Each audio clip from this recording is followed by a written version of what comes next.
नमस्कार दर्शकों, बात आज के चैनल में आपका स्वागत है। मैं हूं पारुल शर्मा और पेश है आज की सच्ची बात पक्की बात।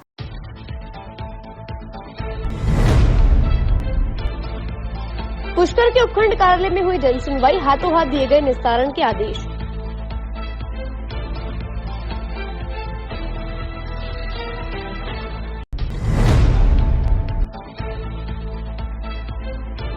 आना सागर में ओवरफ्लो के बावजूद नहीं खोला जा रहा चैनल। खानपुरा तालाब का ओवरफ्लो बंद होने के पहले खुले तो होगी तबाही।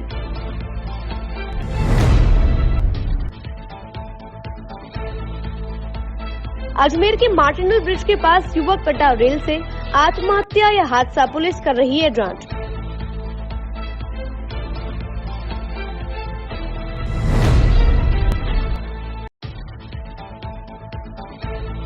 कोतवाली पुलिस ने दर्ज किया 1 करोड़ की धोखाधड़ी का मामला। आपसी व्यापार में हो जाता है ऐसा भी।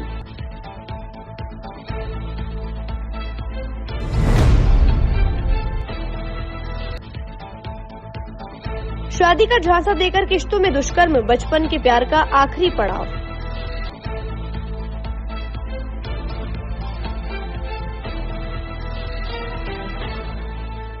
लिए ऐसा स्कूल तलाश रहा हूं जहां बच्चा स्टडी करे और साथ में उसे सभी स्पोर्ट्स फैसिलिटीज भी मिले। अपने बच्चे के लिए सतगुरु इंटरनेशनल स्कूल चुनो। स्टडी के साथ साथ यहां इवनिंग में नेशनल लेवल के कोचेज द्वारा swimming, badminton, lawn tennis, table tennis, basketball जैसे स्पोर्ट्स की ट्रेनिंग दी जाती है। अरे वाह! सतगुरु इंटरनेशनल स्कूल, पृथ्वीराज नगर, ऑपोजिट ए ब्लॉक, पंचशील, अजमेर।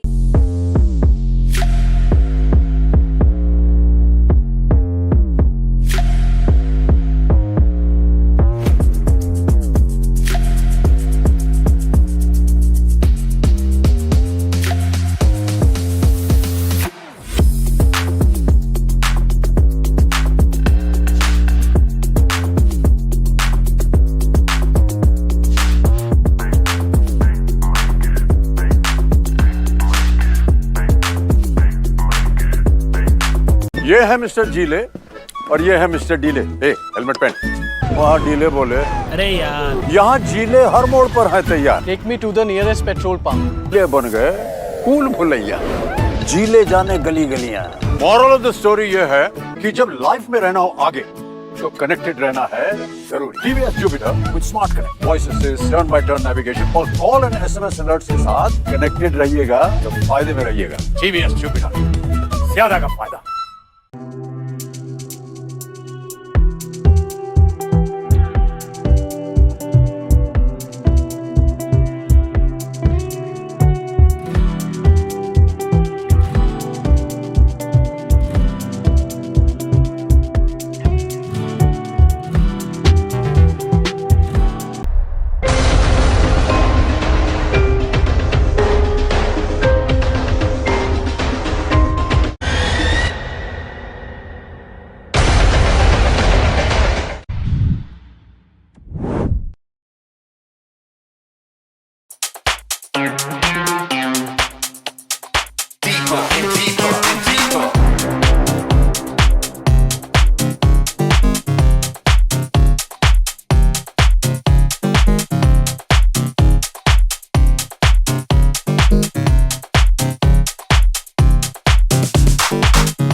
ये सर्किट मामू नहीं बनने का, रेडीनेट फाइबर लगाने का। इंटरनेट बोले तो रेडीनेट फाइबर नेट। डिटेल्स के लिए 7412001234 पे कॉल लगाने का। सही है भाई।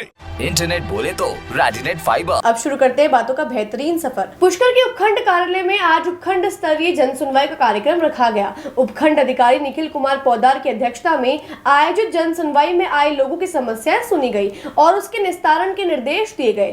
कांग्रेस नेता जगदीश कोडिया ने डॉक्टर भीमराव अंबेडकर की मूर्ति का अनावरण एवं उद्घाटन जल्द कराने की मांग की। पार्षद पुष्पा दायमा, ठेकेदार नारायण दायमा ने अंबेडकर कॉलोनी की मूलभूत सुविधाएं जैसे पानी, सीवरेज की समस्याओं को लेकर उन्हें अवगत कराया। इसके अलावा भी अपनी समस्या लेकर पहुंचे लोगों की समस्याओं को सुना गया एवं संबंधित अधिकारियों को निस्तारण के निर्देश दिए गए।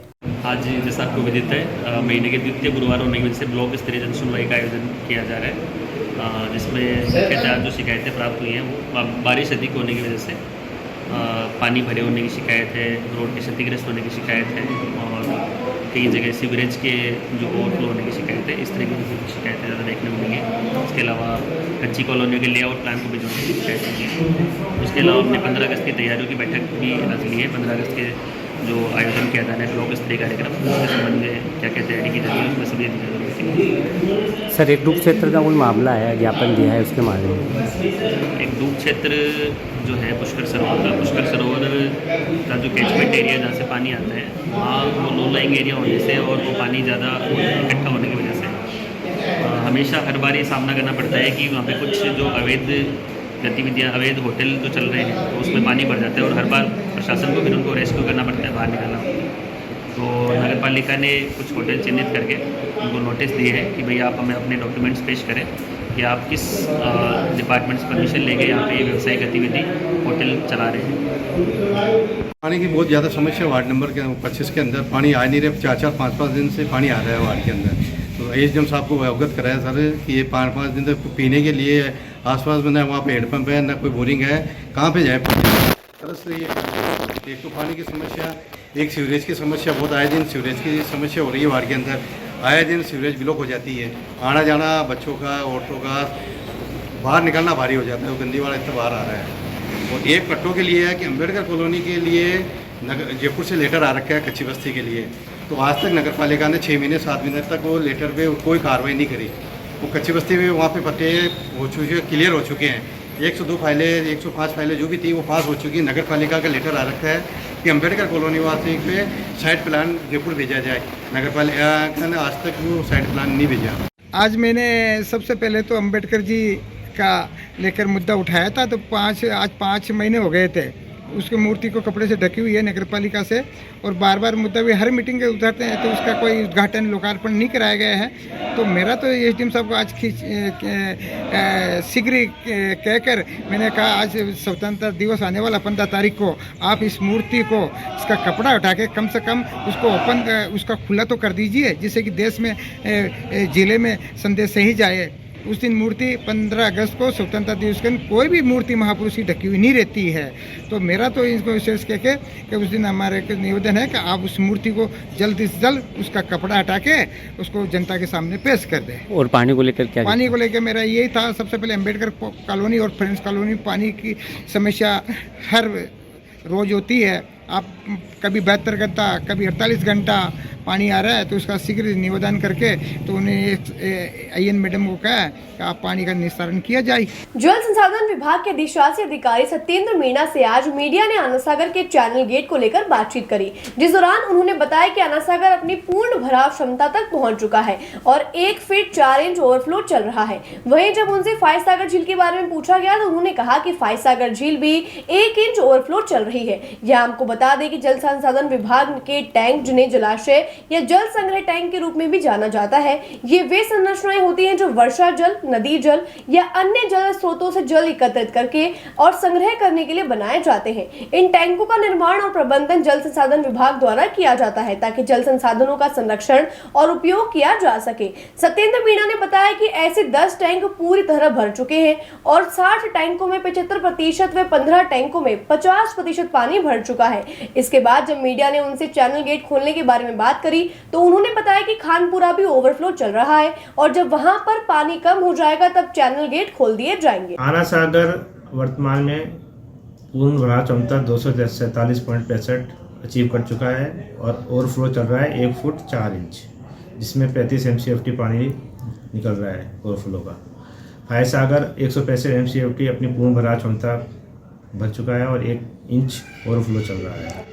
हमारे 10 टैंकों में 100% पानी आ चुका है। 60 टैंकों में 75% से ज़्यादा पानी आ चुका है और 15 टैंकों में 50% से ऊपर पानी आ चुका है। सर गेट कब तक खुल जाएंगे वैसे? वर्तमान में खानपुरा ये अपना टैंक है जो निचली बस्ती में है, अजमेर साउथ में है, वो भी ओवरफ्लो चल रहा है। अभी उसकी 10 फुट 5 इंच की उसकी पूर्ण भराव क्षमता है, जो उसको अभी उसके ओवरफ्लो कम होने पे ही इसको खोला जाएगा, वो भी प्रशासन के मार्गदर्शन के बाद ही खोला जाएगा इसको। ठीक है। अजमेर के स्टेशन रोड मार्टिनल ब्रिज के पास रेलवे लाइन पर आज ट्रेन से युवक का शव कटा मिला, जिसके बाद जीआरपी थाना पुलिस ने मौके पर पहुंचकर तुरंत कार्यवाही करते हुए ट्रैक को क्लियर करवाया। वे शव की शिनाख्ती के प्रयास में जुट गई है। वहीं बता दें, युवक के पास से किसी प्रकार का कोई सुसाइड नोट बरामद नहीं किया गया है, वह पहचान के लिए कुछ भी बरामद नहीं किया गया है, जिसके बाद पुलिस मामले की जाँच में जुट गई है। मिली थी क्या पूरी घटना? ये ऑन ड्यूटी स्टेशन मास्टर की सूचना आई कि अभी मार्टिनल ब्रिज से पहले एक व्यक्ति ट्रेन से रन ओवर हो गया, जिसकी सूचना पर घटनास्थल मौके पर आए तो ये लास्ट पटरियों पे थी, जिसको पटरियों से हटाकर लाइन क्लियर किया गया और इसके पास ऐसी कोई वस्तु मिली नहीं पहचान वाली। तलाशी ले ली और फिर भी इसकी प्रयास कर रहे हैं। क्या पहना हुआ है सर? ये शूटर पहना हुआ है और जीन्स पहना हुआ है। जीन्स पूरी फट गई और कमर से 2 टुकड़े कट के मांस से जुड़ा हुआ, बाकी अलग हो गया। एक दाहिने वाली टांग पटरियों में फंस गई, वो अलग हो गई। कोई पहचान हुई? अभी तक कोई पहचान हुई नहीं। सर क्या लग रहा है कि कोई ऐसा कोई इसके पास चीज़ मिली नहीं। सर कोई क्रॉसिंग वगैरह कर रहा था कि जैसे? अब ये नहीं बता सकते कि ये तो यही जाना है। कहाँ पे? अपने को सूचना नहीं मिली। कौन सी जगह है ये मार्टिनल सिग्नल से पहले है, होम सिग्नल के पास। कोई ट्रेन का पता नहीं, अभी तक ट्रेन में कोई पता नहीं चला कौन सी ट्रेन से। आपका परिचय sir? Veeram Singh, head constable, GRP थाना अजमेर। अजमेर के कोतवाल थाना क्षेत्र से आज एक धोखाधड़ी का मामला सामने आया, जहां पीड़ित के साथ 1 करोड़ की धोखाधड़ी की गई।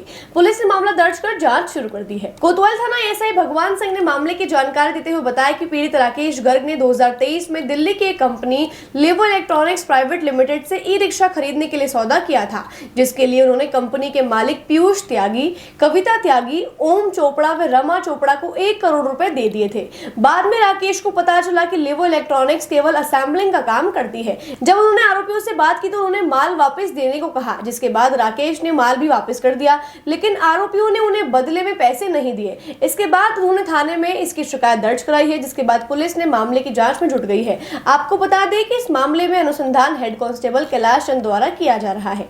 ये परिवादी है राकेश गर्ग पुत्र नारायणगढ़ निवासी पट्टी कटला अजमेर, जिनकी राजश्री ट्रेड विजन नाम से कोई कंपनी है। इन्होंने वर्ष 2023 माह अगस्त में दिल्ली की एक कंपनी है लीवो इलेक्ट्रॉनिक्स प्राइवेट लिमिटेड से ई रिक्शा के लिए कोई प्रतिबंध किया था, करार किया था, जिसमें इन्होंने लगभग 1 करोड़ रुपए उस कंपनी को दे भी दिए और उस कंपनी के वो खोले। बाद में इनको पता चला कि वो कंपनी ई रिक्शा नहीं बनाती, मात्र असेंबलिंग करती है।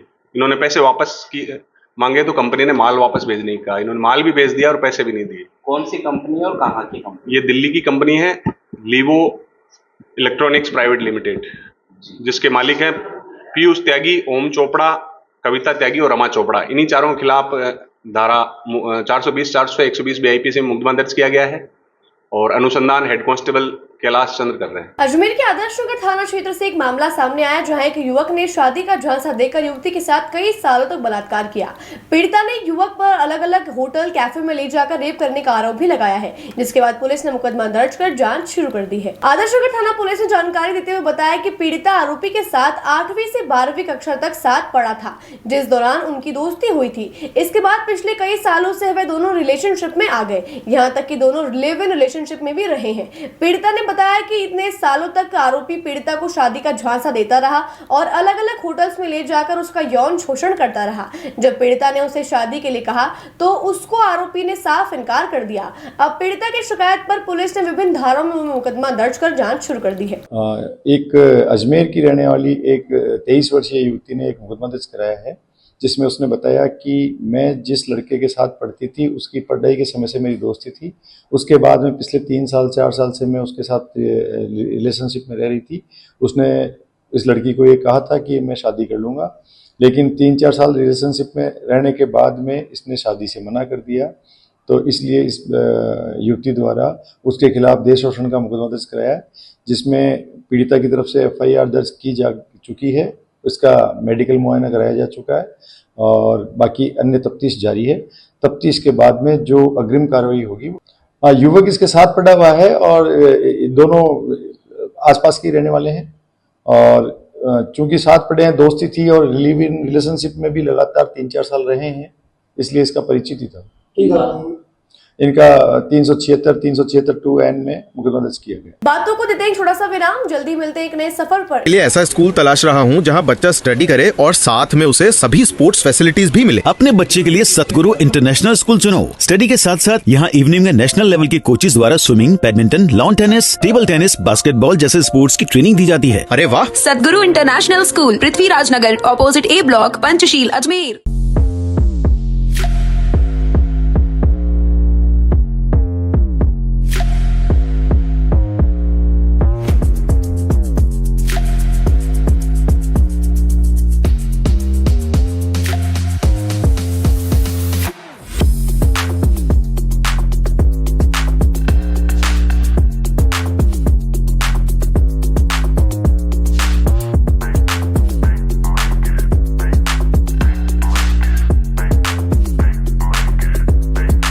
ये है मिस्टर जीले और ये है मिस्टर डीले। हेलमेट पहन।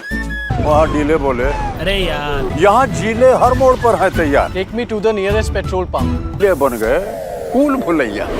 जीले जाने गली गलियां। मॉरल ऑफ द स्टोरी ये है कि जब लाइफ में रहना हो आगे तो कनेक्टेड रहना है जरूरी। TVS Jupiter with smart connect, voice assist, turn by turn navigation और कॉल एंड SMS अलर्ट्स के साथ कनेक्टेड रहिएगा तो फायदे में रहिएगा। TVS Jupiter, ज्यादा का फायदा।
ये सर्किट मामू नहीं बनने का, रेडीनेट फाइबर लगाने का, इंटरनेट बोले तो रेडीनेट फाइबर नेट। डिटेल्स के लिए 7412001234 पे कॉल लगाने का। सही है भाई।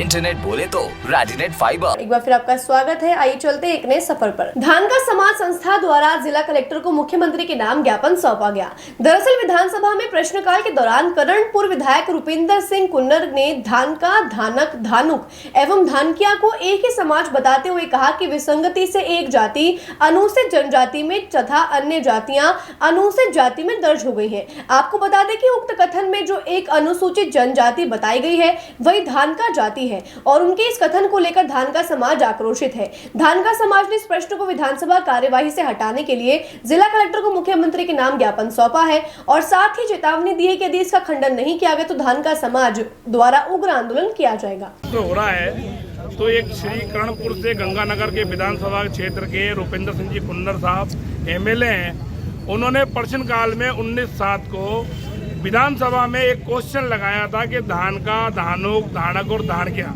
ये दोनों कैटेगरी एक ही है और इनमें शादी व्यवहार, बेटी व्यवहार सब होते हैं। जबकि मैं कुन्नर साहब को कहना चाहता हूं कि आपने किस आधार पे एसटी और एससी को एक बता दिया?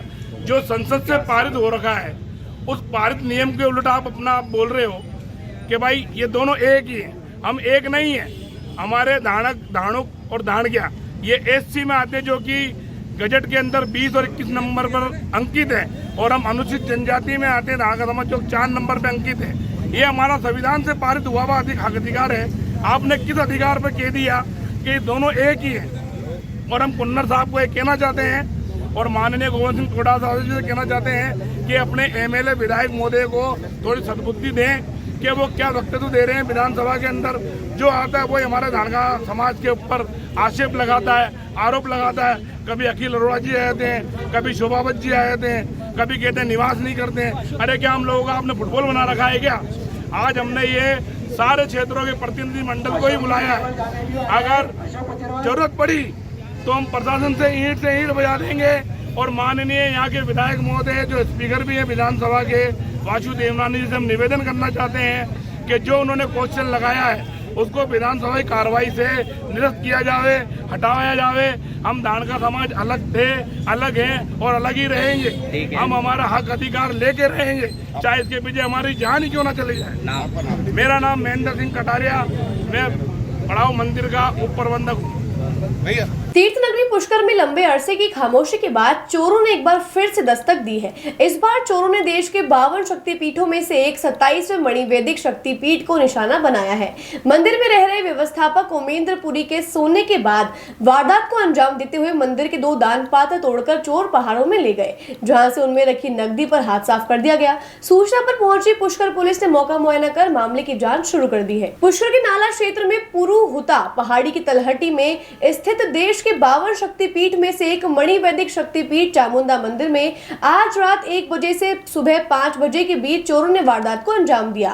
मंदिर के व्यवस्थापक उमेंद्र पुरी ने बताया कि वह गुरुवार रात करीब 1:30 बजे अपने कमरे में जाकर सो गए थे। सुबह जब 6 बजे मंदिर में जाकर देखा तो दान पात्र वहां नहीं था, जिस पर मामले की सूचना मंदिर के आसपास रह रहे ग्रामीणों और पुष्कर पुलिस को दी गई। मंदिर व्यवस्थापक उमेंद्र पुरी ने बताया कि बीते 31 जुलाई को दान पात्र खोले गए थे। दान पात्रों में 1 अगस्त से 7 अगस्त तक की लगभग 5,000 रुपए की दान राशि रखी हुई थी। चोरों ने दान पात्र को पुरुहुता पहाड़ी पर ले जाकर तोड़ा और दान राशि निकालकर फरार हो गए, जिसके बाद पुलिस ने मौका मुआयना कर मामले की जांच शुरू कर दी है। प्रथम दृष्टया तो जैसा यहाँ पर रहने वाले पुजारी महंत तो उन्होंने बताया कि रात को 1:30 बजे तक वो जग रहे थे और वो अकेले ही इस जो मंदिर है चामुंडा माता मंदिर, ये थोड़ा एकांत में है, शहर से थोड़ा सा दूर है, तो यहाँ पर वो सो रहे थे। सुबह इन्होंने लगभग 6 बजे के आसपास जब उठ के देखा तो दान पात्र में से ताले टूटे हुए थे और जो 5-7 दिन का कुछ चढ़ावा था वो चोरी हो गया। पंडित जी का कहना है कि 5-7 दिन में यहाँ पर बारिश के कारण यात्रियों का आवागमन कम था, तो संभावित राशि 3 से 5 हज़ार भी कुछ भी चढ़ावा हो सकता है। पुलिस प्रथम दृष्टया यहाँ के फुटेज BTS वगैरह उठवा के टेक्निकल माध्यम से चोरी का पता चलाया जाएगा। गले को तोड़ ले गए। ये माँ के शक्तिपीठ का दरबार है। पता नहीं कौन किया, हमें तो ज्ञात नहीं। हम तो करवट लेकर इधर ही सोते रहे बारंडे में। अब कोई देर रात तक भी जागता रहा, उस समय तक तो जानकारी नहीं। और कुछ हमने वो कान में स्पीकर लगा के सोते रहे, जो आवाज़ आई नहीं। अब उधर वाले दरवाजे को बंद कर दिया भीतर से, माता जी के भीतर से, और ये वाले दरवाजे खोल के इधर से ही सब किया जो किया। सारे गल्ला को लेकर तोड़कर ऊपर ही, वो ऊपर भगत निवास है, 100 फुट के ऊपर, वहाँ जाकर सब गल्ला तोड़ के फेंक दिया और माताजी के सारे गल्लों को तोड़ दिया।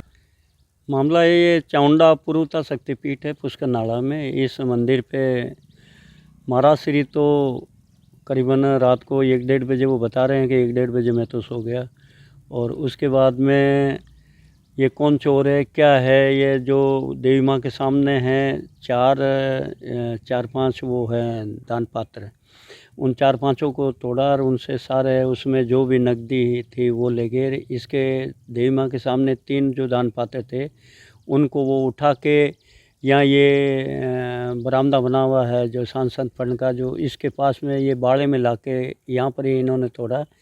और इसके आगे भी पहले भी 4 साल पहले हुई थी, उस समय भी पुलिस में FIR दर्ज कराई थी, लेकिन तब भी पता नहीं चला और अब भी पता नहीं है। चोरी जो 4 साल पहले हुई उसी के अनुसार चोरी हुई।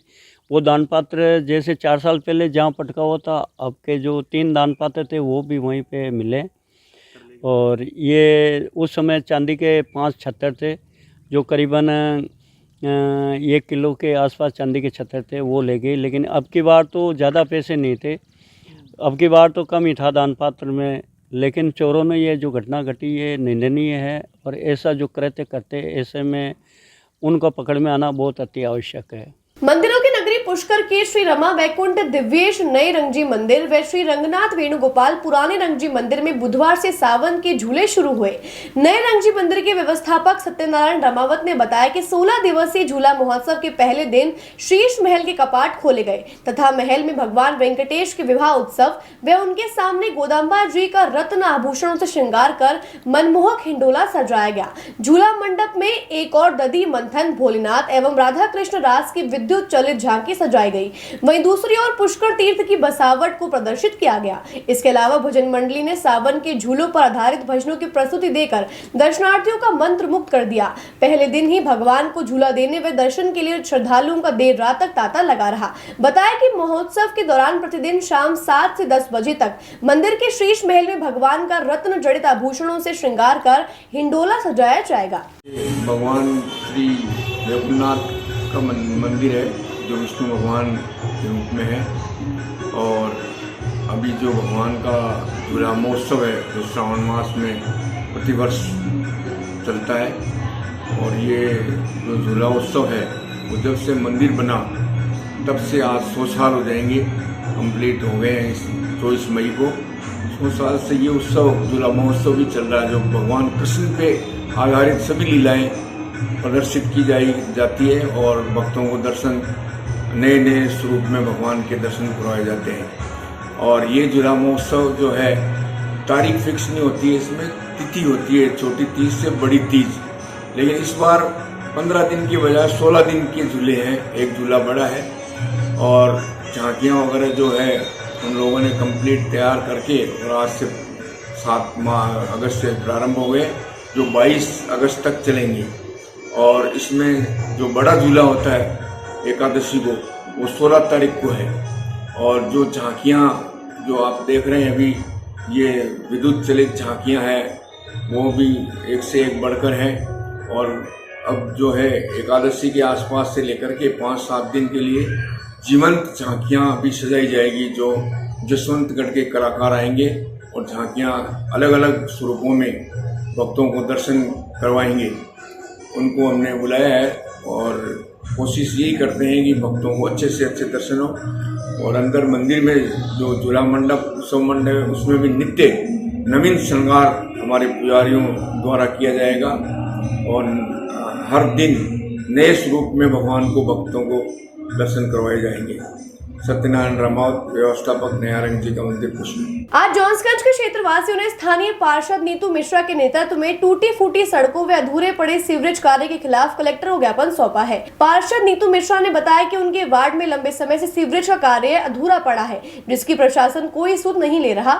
उन्होंने ठेकेदार पर DLB के आदेशों के खिलाफ काम करने का भी आरोप लगाया है। उन्होंने कहा कि उनके द्वारा जुलाई 2023 में कलेक्टर को इसकी शिकायत दी गई थी, लेकिन प्रशासन आंखें मूंदे बैठा है और 1 साल बाद भी प्रशासन के द्वारा कोई कार्यवाही नहीं की गई है। है। उन्होंने कहा कि इन टूटी सड़कों से क्षेत्रवासियों को काफी परेशानियां हो रही हैं और पास ही में दो स्कूल होने के कारण बच्चों का आना जाना लगा रहता है, जिससे दुर्घटना की संभावना बनी हुई है। आज पुनः उन्होंने जिला कलेक्टर को इसकी शिकायत दी और उचित कार्यवाही की मांग की है। जी, मैं नीतू मिश्रा वार्ड नंबर 41 से पार्षद हूँ। जिस तरह से जो क्षेत्रवासी हैं यहाँ के ये अपना जो नरसिंहपुरा के लिए ये जो रास्ता जाता है कोली बस्ती के इधर की तरफ, इधर ठेकेदारों ने सीवरेज का कार्य करा था।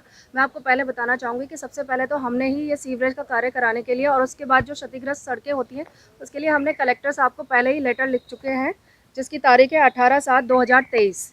ठीक है, अभी 24 चल रहा है। तो हम लगातार इन सब चीज़ों के बारे में सभी को अवगत कराते रहते हैं, जो हमारे प्रशासनिक अधिकारी हैं उन सभी को अवगत कराते रहते हैं। और जिस तरह से ठेकेदारों ने अपनी मनमानी करते हुए डीएलबी के आदेश थे कि नए कार्य नहीं किए जाएं बारिश के अंदर, जबकि बारिश शुरू होने से पहले ही मैंने आयुक्त महोदय को और कलेक्टर साहब को भी लेटर लिख करके ये अवगत कराया था कि जो भी हमारे इधर जो हमारे क्षेत्र के अंदर जॉन्सगंज के अंदर जितने भी सीवरेज के कार्य हो रहे हैं तो वो सब नए कार्य ना हो जब तक बारिश हो रही है, और जितने भी पुराने कार्य हो रहे हैं उन सबको दुरुस्तीकरण भी साथ के साथ हुआ जाए, समतलीकरण भी करते जाएं जहां पर भी सीवरेज का कार्य हो रहा है। लेकिन इस तरह से कोई भी कार्य नहीं किया गया, जिसके कारण क्षेत्रवासी और हमारे पास ही एक स्कूल भी है, 2 स्कूल है, देवनारायण स्कूल और चाणक्य स्कूल, बच्चे भी रोज़ आते जाते हैं और सारे क्षेत्रवासी जो हैं घनी बस्ती है यहाँ पर, वो सभी बहुत ज़्यादा परेशान हो रहे हैं इन्हीं चीज़ों से। आए दिन सब दुर्घटनाग्रस्त हो रहे हैं, बच्चे गिर जाते हैं और जिस तरह से आप देख रहे हैं गड्ढों में पानी भर गया है क्योंकि समतलीकरण कार्य नहीं किया गया है ठेकेदारों के द्वारा, जो कि भाग गए, उनका कोई अता पता नहीं है, वो अपनी मनमानी कर रहे हैं। उससे हमारे क्षेत्रवासी परेशान हो रहे हैं। अब बारिश में जो गड्ढों में पानी भरेगा, ये सड़ेगा, उससे मक्खी मच्छर होंगे तो उससे डेंगू के भी खतरे बढ़ जाएंगे। तो हमारे क्षेत्रवासी बहुत ज़्यादा परेशान हैं और मैं उन सभी माता बहनों और हमारे सभी भाइयों के लिए आप सभी से अपील करती हूं कि इस कार्य को जल्दी से जल्दी कराया जाए। और ये किसको फ़ायदा पहुंचाने के लिए या किसको नुकसान पहुंचाने के लिए, नुकसान तो हमारी जनता ही भोग रही है और हम जनता के साथ खड़े हैं। तो मैं यही चाहूँगी कि जल्दी से जल्दी इन सड़कों को दुरुस्त किया जाए और आम जनता को राहत दी जाए। सीवरेज का काम जब से हुआ है, जब से ही अधूरा पड़ा हुआ है, अधूरा होने के बावजूद भी दोबारा करा तो उन्होंने भी ऊपर नीचे उसके सीवरेज के मेन होल बना दिए हैं, तो वो इतने ऊंचे कर दिए हैं कई जगह कि उससे गाड़ी निकलती है तो टकरा के गिर जाता है आदमी, वो दुर्घटनाग्रस्त होता है। और ये खड्डे इतने हो गए हैं कि इस पर गाड़ी चलाना दुभर हो गया। बच्चे स्कूल जाते हैं तो स्कूल जाने में परेशानी होती है, आने जाने में बड़ी दिक्कत है। बूढ़े बुजुर्गों का तो निकलना ही दुष्कर हो गया है यहाँ से। ये जॉन्सगंज अवधपुरी कॉलोनी है, वार्ड नंबर 41 है। सीवरेज का कार्य 1 साल पहले शुरू हुआ था। यहाँ पर सीवरेज ठेकेदार आया, उसने सड़क खोदता गया और सीवरेज डालता गया, लेकिन उसने सड़कें नहीं बनाई। उसके बाद बीच में वो ठेकेदार भाग गया, दूसरा ठेकेदार आया, उसने फिर आधी सीवरेज जो अधूरी पड़ी थी उसे डाला।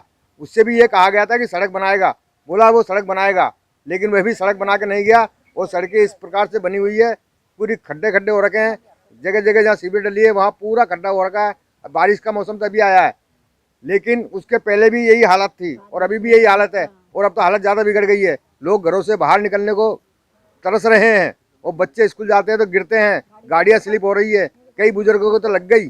हमने पार्षद से कहा तो पार्षद ने बोला कि मैंने कह दिया कलेक्टर साहब को, उन्होंने लेटर भी दिखाया कलेक्टर को दिए हुए, उन्होंने यही बताया कि ये सड़क बननी चाहिए, लेकिन न तो कलेक्टर सुनवाई कर रही है न विधायक सुनवाई कर रही है। अभी हमने पार्षद को बुलाया, पार्षद तुरंत यहाँ पर आ गई क्योंकि वो सच्ची और सीधी है। उनने कहा कि मैंने तो कार्रवाई कर रखी है। सबसे बड़ी बीमारी तो यह है कि यह पानी भरा हुआ है, मच्छर हो गए हैं, पानी भर गया है और छोटे छोटे बच्चे हैं, घर से बाहर निकलते हैं, स्कूल जाते हैं तो उनको काफ़ी परेशानी होती है। मान लो कोई मच्छर काट गया है तो अभी हैजा वो चल रहा है, डेंगू वेंगू वो हो गया तो और दिक्कत हो जाएगी। गंज थाना क्षेत्र स्थित मकान के पीछे खाली पड़ी जगह में की हुई तारबंदी व पेड़ पौधे चोरी करने का मामला सामने आया है, जहां परिवादी की रिपोर्ट के आधार पर बताया गया कि पड़ोस के ही रहने वाले प्रकाश रावत के परिवार ने उन पर हमला कर तोड़फोड़ कर दी व तारबंदी व पेड़ पौधे चुराकर फरार हो गए। परिवादी ने जिसके बाद गंज थाने में शिकायत दर्ज कराई है और पुलिस ने मामला दर्ज कर जाँच शुरू कर दी है। दिनांक 7/8/2024 को रामरतन चौधरी निवासी प्रेमनगर टीचर्स कॉलोनी के रहने वाले हैं, जिन्होंने रिपोर्ट दर्ज कराई। मेरे मकान के पीछे करीब 8 फुट जगह खाली है, इसमें मैंने पेड़ पौधे लगा रखे हैं और गार्डन लगा रखा है, तो तारबंदी कर रखी थी। इसमें पड़ोस के रहने वाले प्रकाश रावत, उसकी मां कैलाश, बलवीर रावत और संपत्ति देवी और कुछ और अन्य लोगों ने मेरे घर पर आकर हमला किया था एवं गार्डन की तोड़फोड़ कर दी, तारबंदी को फाड़ कर ले गए। तारबंदी की जो है फाड़ कर ले जाने पर जो है उन्होंने मुकदमा दर्ज कराया है कि मेरे तारबंदी और पिलर ले जाने के बाद उन्होंने चोरी कर ली है, इस पर मुकदमा दर्ज किया गया मुकदमे में ये बोरा प्रेमनगर टीचर्स कॉलोनी के पास में बोरा है। 7-8 आदमी के खिलाफ एएसआई प्रेम सिंह चोरी में मुकदमा दर्ज हुआ। बाकी जो भी धारा है आगे भी जाएगी अगर कोई होगा। बातों को देते हैं छोटा सा विराम, जल्दी मिलते हैं एक नए सफर पर। लिए ऐसा स्कूल तलाश रहा हूँ जहाँ बच्चा स्टडी करे और साथ में उसे सभी स्पोर्ट्स फैसिलिटीज भी मिले। अपने बच्चे के लिए सतगुरु इंटरनेशनल स्कूल चुनो। स्टडी के साथ साथ यहाँ इवनिंग में नेशनल लेवल के कोचेज द्वारा swimming, badminton, lawn tennis, table tennis, basketball जैसे स्पोर्ट्स की ट्रेनिंग दी जाती है। अरे वाह! सतगुरु इंटरनेशनल स्कूल, पृथ्वीराज नगर, ऑपोजिट ए ब्लॉक, पंचशील, अजमेर।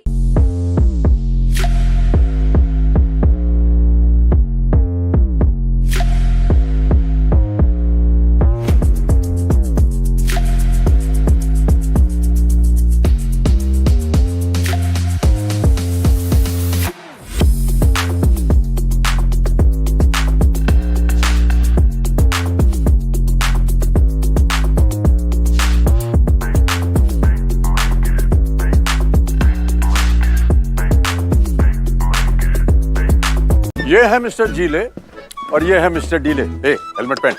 वहाँ डीले बोले, अरे यार यहाँ जीले हर मोड़ पर है तैयार। Take me to the nearest petrol pump. ये बन गए कूल भुलैया। जीले जाने गली गलियां। मॉरल ऑफ द स्टोरी ये है कि जब लाइफ में रहना हो आगे तो कनेक्टेड रहना है जरूरी। TVS Jupiter with smart connect, voice assist, turn by turn navigation और कॉल एंड एसएमएस अलर्ट्स के साथ कनेक्टेड रहिएगा तो फायदे में रहिएगा। टीवीएस जुपिटर, ज्यादा का फायदा।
ये सर्किट मामू नहीं बनने का, रेडीनेट फाइबर लगाने का। इंटरनेट बोले तो रेडीनेट फाइबर नेट। डिटेल्स के लिए 7412001234 पे कॉल लगाने का। सही है भाई। इंटरनेट बोले तो रेडीनेट फाइबर। एक बार फिर आपका स्वागत है। आइए चलते हैं एक नए सफर पर। पूर्व में आदर्श नगर थाना निवासी एक युवक के साथ लोन देने के नाम पर धोखाधड़ी की वारदात को अंजाम दिया गया था, जिसके बाद पीड़ित की शिकायत के आधार पर पुलिस ने आरोपी की तलाश की। वह आरोपी दिल्ली निवासी नितिन कुमार को साइबर सेल के अन्य मामले में सजा काट रहे यमुना नगर हरियाणा जेल से प्रोडक्शन वारंट के जरिए गिरफ्तार कर आज कोर्ट में पेश किया गया।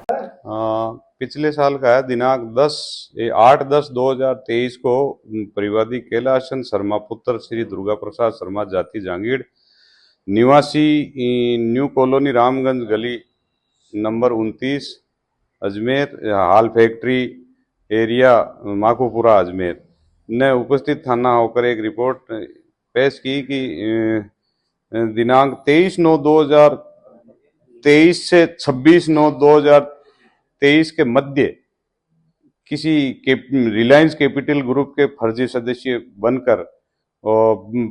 सदस्य बनकर इसके मोबाइल पे परिवादी के मोबाइल पर फोन किया और कहा कि हम सस्ती दर पर लोन करते हैं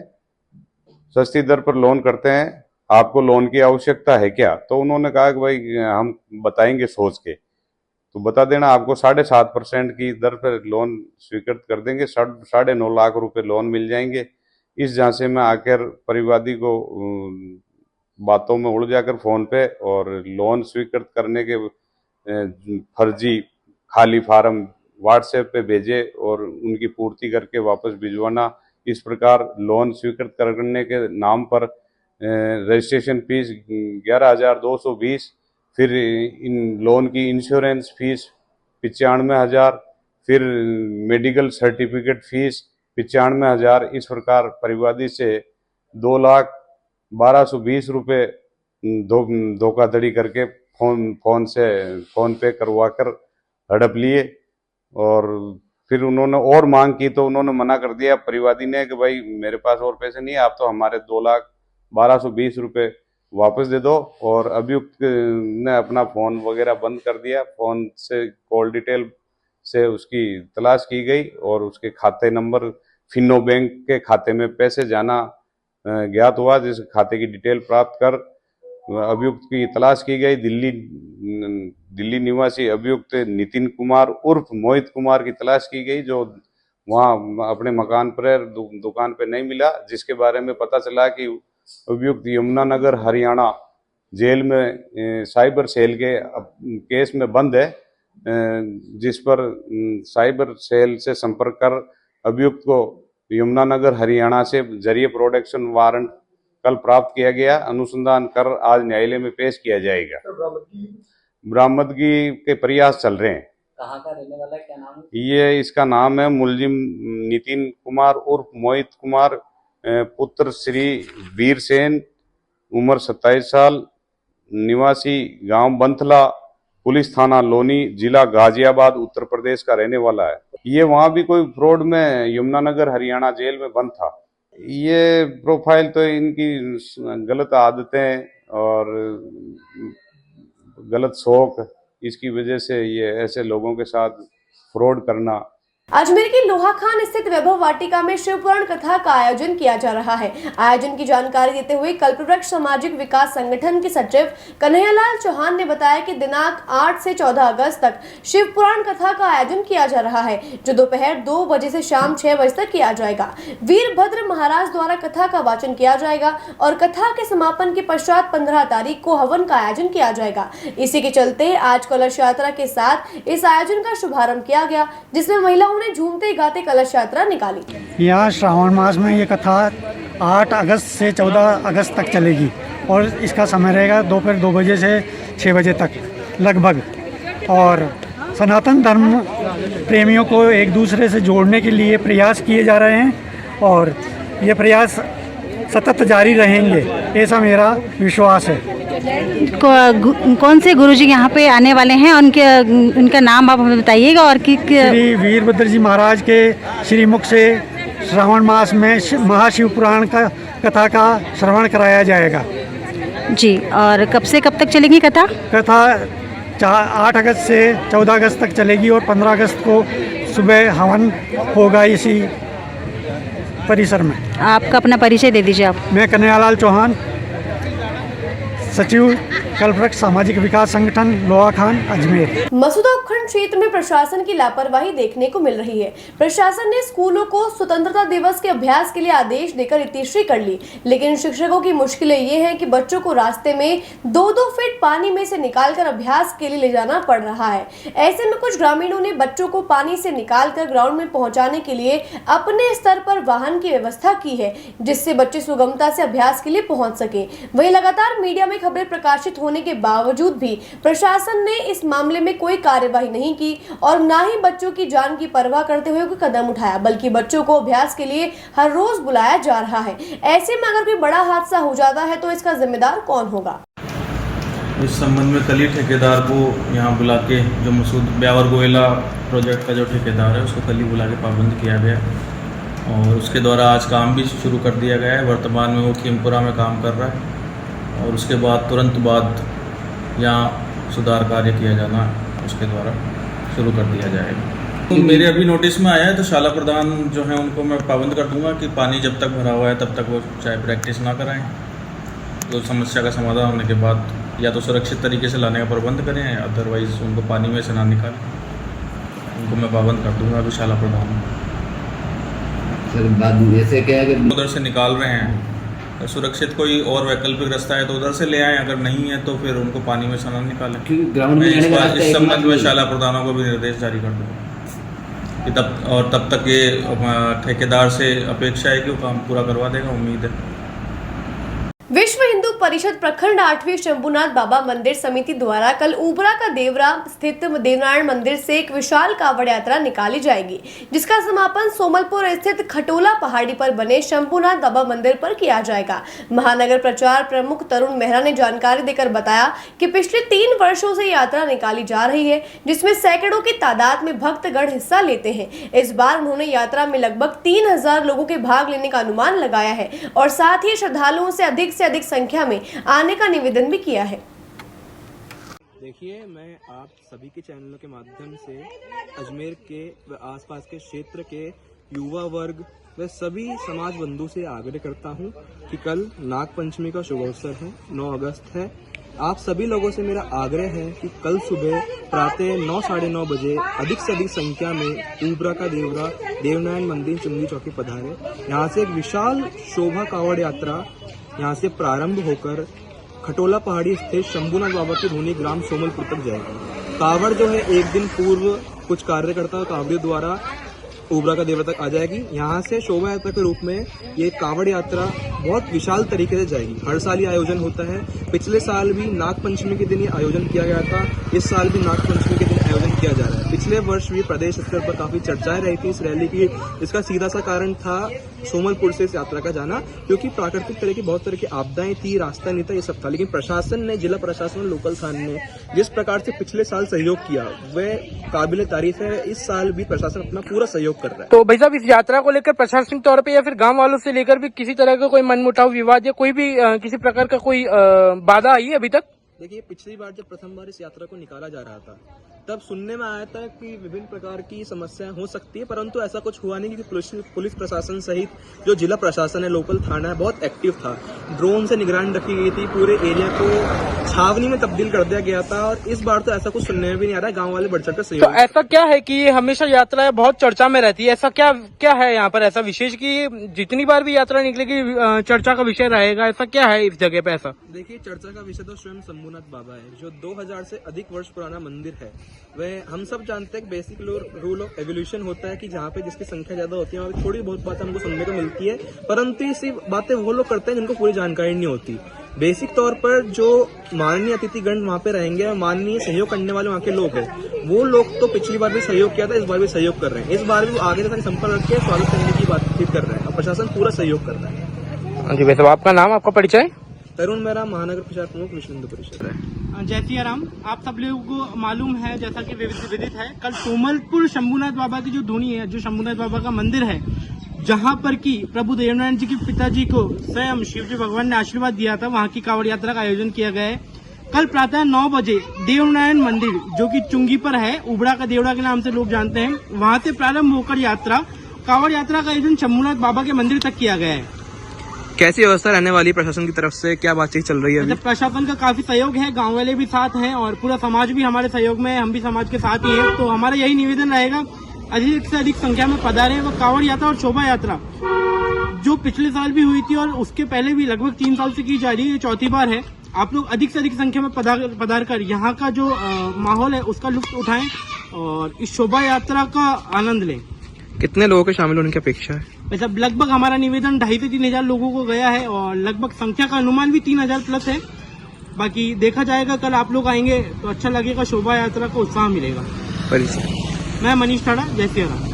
आज जिला पुलिस अधीक्षक ने एक प्रेस वार्ता का आयोजन किया, जिसमें उन्होंने कुख्यात बदमाश वरुण चौधरी को रिमांड में लेने की बात कही। मामले की जानकारी देते हुए उन्होंने बताया कि करीब 7 से 8 माह पूर्व वरुण और उसके साथियों के पास से 7 हथियार बरामद किए गए थे। इस मामले में वरुण के साथियों को तो गिरफ्तार कर लिया गया था, लेकिन वरुण फरार चल रहा था। आज वरुण को किसी अन्य प्रकरण में न्यायालय के समक्ष पेश किया गया, जिसके बाद उसे न्यायिक हिरासत में भेज दिया गया है। आज क्लॉक टावर थाना SHO वरुण चौधरी को प्रोडक्शन वारंट पर लेकर आए, जिसके बाद उससे हथियारों के बारे में पूछताछ की जाएगी। ये एक वेर से पूर्व का एक प्रकरण है जिसमें हथियारों की जब्ती हुई थी जिसमें तकरीबन 7 हथियार जब्त हुए थे, जिसमें वरुण चौधरी गिरफ्तार नहीं हुआ था, फरार चल रहा था। लेकिन अभी वो जो है किसी और मामले में कोर्ट में पेश हुआ है, जिसमें कोर्ट ने उसको जैसे किया।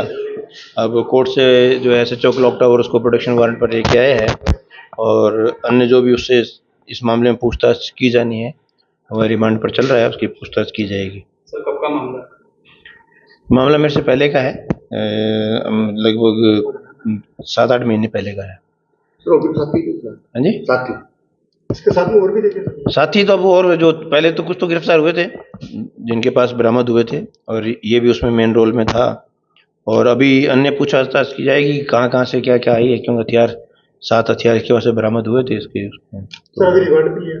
हाँ, उसको जो है प्रोडक्शन वारंट पे लेके आए हैं और उसको अब रिमांड पे ले रहे हैं। अजमेर पुलिस ने ऑपरेशन एंटीवायरस के तहत लंबे समय से गुमशुदा हुए 169 मोबाइल बरामद किए हैं, जिनकी अनुमानित कीमत करीब 57 लाख रुपए बताई जा रही है। जिसके बाद साइबर सेल के द्वारा पीड़ितों को संपर्क कर मोबाइल सुपुर्द किए गए, जिसे पाकर वे सभी खुश नजर आए। आज इसकी जानकारी अजमेर एसपी देवेंद्र कुमार बिश्नोई के द्वारा दी गई। एसपी देवेंद्र कुमार बिश्नोई ने बताया कि लंबे समय से गुम हुए मोबाइल की संख्या को देखते हुए जिले में प्राप्त शिकायतों के आधार पर एडिशनल एसपी सिटी दुर्ग सिंह राजपुरोहित और ग्रामीण एडिशनल एसपी दीपक कुमार के नेतृत्व में ऑपरेशन एंटीवायरस अभियान चलाया गया था। इस अभियान के तहत 169 मोबाइल आज बरामद किए गए हैं। बता दें भविष्य में भी यह अभियान जारी रहेगा कि समय समय पर पुलिस के द्वारा यह अभियान चलाया जाता है। पूर्व में भी चलाया गया था, अभी भी पुलिस मुख्यालय के निर्देश पर जो है एंटीवायरस के नाम से जो ऑपरेशन चलाया जा रहा है, जो CEIR पोर्टल पर जो मोबाइल गुम हो जाते हैं उनकी गुमशुदगी को तलाश करने के लिए इसमें प्रयास किए जाते हैं।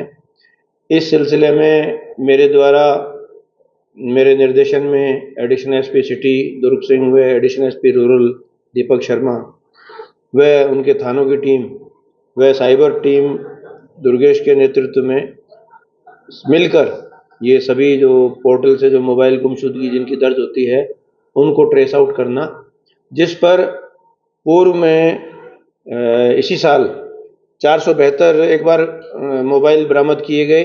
दूसरा मेरे टाइम में जो है 176 मोबाइल बरामद कर वापस लौटाए गए और अब जो है 169 मोबाइल आपके सामने हैं।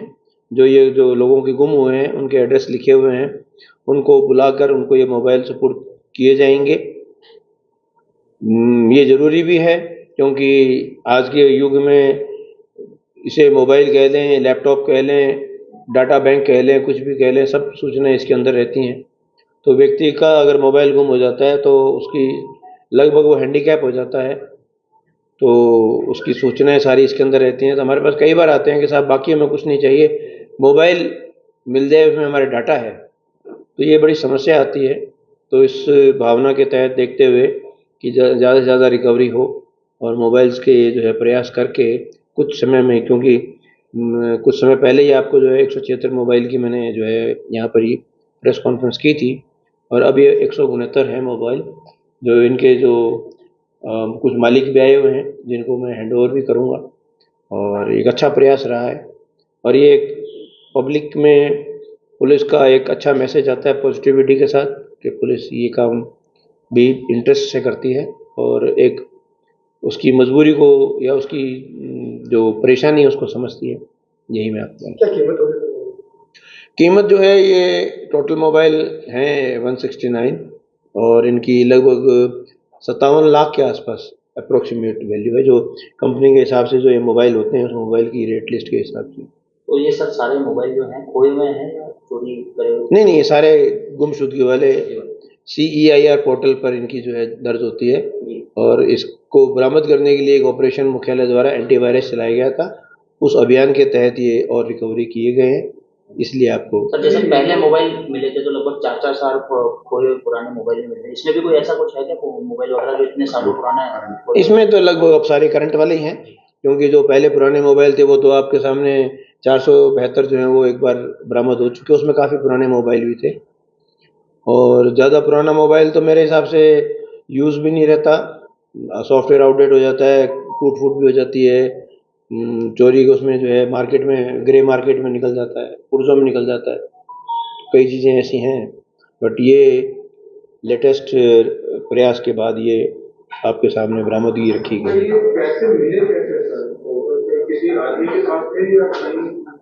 देखिए, जंगल में पड़ा तो मिल नहीं सकता है, तो किसी न किसी आदमी के पास ही वो संपत्ति, क्योंकि कहीं किसी को मिल गई, अगले ने लौटाई नहीं, तो क्योंकि हमारे को जब हम ट्रैक डाउन करते हैं, उस ट्रैक डाउन में किसी न किसी आदमी तक पहुंचते हैं, तो वो मोबाइल वहाँ से रिकवरी होती है।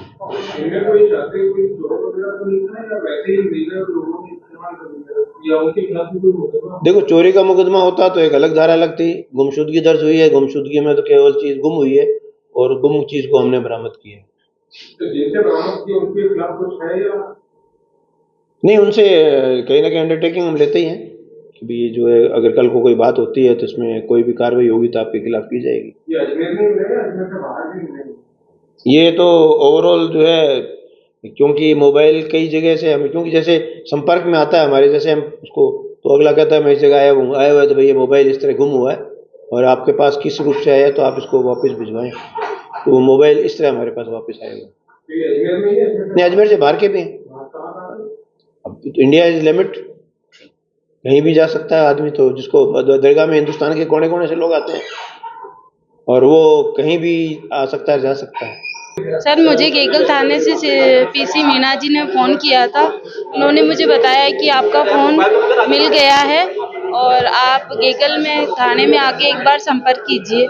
तो मेरे को वहाँ उन्होंने बुलाया और मुझे ये बताया कि ये फ़ोन आपका ही है, इसमें मेरे सारे डॉक्यूमेंट्स थे, आधार कार्ड, पैन कार्ड, ATM सारे इसी में डले हुए थे, तो वो मुझे वापस मिल गई। कैसा लग रहा है? मुझे बहुत अच्छा लग रहा है। जब आपका फोन खोया था तो आपको उम्मीद थी क्या कि फोन मिल जाएगा? नहीं, ऐसी कोई उम्मीद नहीं थी, मुझे नहीं पता था कि मेरा फ़ोन मुझे वापस मिलेगा, लेकिन मुझे बहुत अच्छा लगा। ऐसा काम देखकर मुझे बहुत अच्छा लगा। सर, महाराष्ट्र से आए। बहुत अच्छा हुआ सर, मोबाइल मिल गया। मोबाइल महंगा था, बहुत दिन से परेशान थे मोबाइल के लिए, बहुत अच्छा हो गया। कब आए थे आप अजमेर? और 2-3 महीने पहले मोबाइल गंवा था, 2-3 महीने में अभी हमारे को अजमेर में राजस्थान पुलिस ने बहुत अच्छे से हमारे मोबाइल वापस दिया है। इसके लिए हम शुक्रिया अदा करते हैं राजस्थान पुलिस का, दिल से एकदम, और राजस्थान का भी। महाराष्ट्र बुल्ढाना डिस्ट्रिक्ट। मिल गया आपका सामान? हाँ सर, मिल गया हमारा मोबाइल 2-3 महीने पहले। कहाँ खोया था? दरगाह के पास में। कहाँ से आए थे आप? महाराष्ट्र से। आज कैसा लग रहा है भैया? बहुत अच्छा लग रहा है, दिल से बहुत अच्छा लग रहा है। तो कैसे सूचना मिली थी भैया? फोन किया सर ने कॉल किया था, नारायण सर करके गए, उन्होंने कॉल किया था कि आपका मोबाइल रिसीव हो गया, अलवर स्टेशन में आ जाइए, और उन्होंने इधर भेजा। नारायण सर ने भी उधर से कॉल किए थे और दुर्गे सर ने भी अच्छा काम। मेरा नाम रफीक मिर्जा। रफीक जी, आपको उम्मीद थी क्या कि इतनी दूर से आप यहाँ आए? और नहीं, उम्मीद नहीं थी मिलने की, उम्मीद नहीं थी, लेकिन उम्मीद से बढ़कर काम हुआ। आज के लिए बस इतना ही। कल फिर होगी आपसे मुलाकात, तब तक के लिए दीजिए इजाजत। नमस्कार।